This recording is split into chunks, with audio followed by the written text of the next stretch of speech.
जय हिंद साथियों, नमस्कार, आदाब, खुशामदीद। में बहुआयामी दल सीपीएम आमिश लखनऊ से विपक्ष की भूमिका में बात कर रहे हैं। साथियों, हाल ही में सीबीआई दिल्ली के द्वारा यह निर्देश पारित किया गया है कि 2016 में जो एबीवीपी अखिल भारतीय विद्यार्थी परिषद और मुस्लिम छात्र नजीब जो एमएससी बायोटेक्नोलॉजी प्रथम वर्ष का छात्र है, जो झड़पें हुई थी और उसके बाद से मारपीट हुई थी और वह लापता गायब था, तब से अभी तक दिल्ली पुलिस और सीबीआई की तरफ से 3 बार यह रिक्वेस्ट की जा चुकी है कि ये केस को बंद कर दिया जाए। फाइनली न जाने किसके दबाव में इस केस को बंद कर दिया गया है। ऐसे में कई प्रकार के प्रश्न खड़े हो जाते हैं, शायद उसका जवाब सीबीआई और संबंधित लोग देने में पूर्णतया नाकाम है। एक राजनीतिक दल संचालित कराने के नाते मेरा सीबीआई से प्रश्न है कि आपके माध्यम से दिल्ली मुख्यमंत्री की खोई हुई पर्स खोज कर दे दी जाती है, दिल्ली पुलिस के द्वारा खोई हुई भैंसें खोज कर दे दी जाती हैं, दिल्ली पुलिस के द्वारा ऑटो रिक्शा का पता लगा लिया जाता है। फिर एक छात्र जो पिछले 9 वर्षों से लापता है, स्कॉलर्स जो एक खास समुदाय मुस्लिम से बिलोंग करता है, आपने आज तक उसका पता क्यों नहीं लगाया या क्यों नहीं लगा पाए? क्योंकि आप लाखों की सैलरी होल्ड करते हैं या जनता आपसे जानना चाहती है? क्या इसलिए कि सरकार का दबाव है? क्या इसलिए कि जेएनयू प्रोक्टर जो लिखाना चाहते वो लिखते? क्या इसलिए कि जेएनयू के जो चांसलर हैं वो संघ परिवार आरएसएस से विस्थापित किए गए थे, जो पहले दिन से ही एबीवीपी के पक्ष में बात कर रहे हैं, बचाव के पक्ष में बात कर रहे हैं?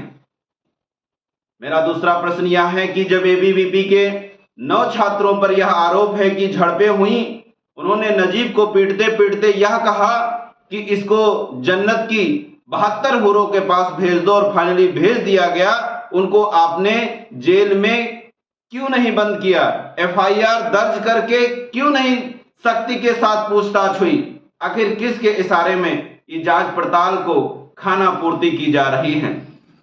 ठीक इसी प्रकार कई सारे प्रश्न उपज कर आते हैं। दिल्ली पुलिस की तो बात ही छोड़ो, किस तरीके से वो चार्जशीट लगती है कि एक बच्चा तक हंस दे।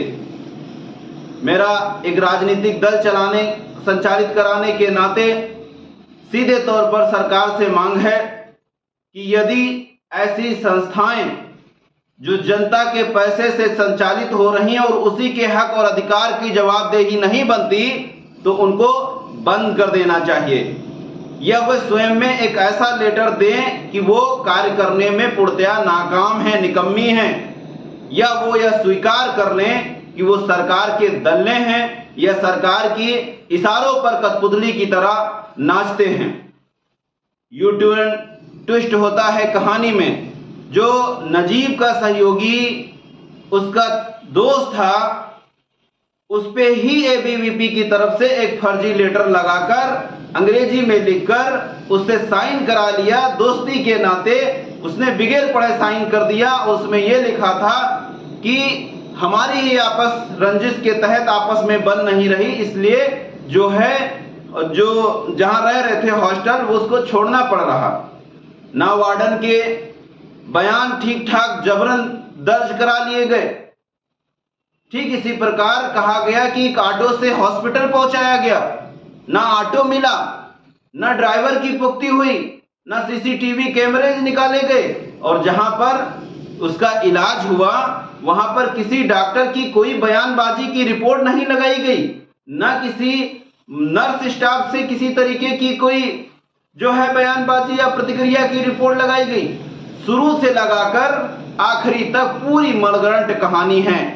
एक बच्चा भी सीबीआई से क्रॉस क्वेश्चन पूछ सकता है। मेरा उन तमाम जो घूस लेकर बड़े पदाधिकारी बने उनसे कहना है कि आप लोगों के द्वारा जनता को 100% से अतिरिक्त जो है मूर्ख समझ लिया गया है, उसको बंद करें। दूसरा यह है कि आम जनता की जो विश्वसनीयता थी संगठनों के ऊपर, सीबीआई या सीआईडी पर, वह खोती चली जा रही है। निवेदन है कि अपनी जो विश्वसनीयता है उसको बचाने का काम करें।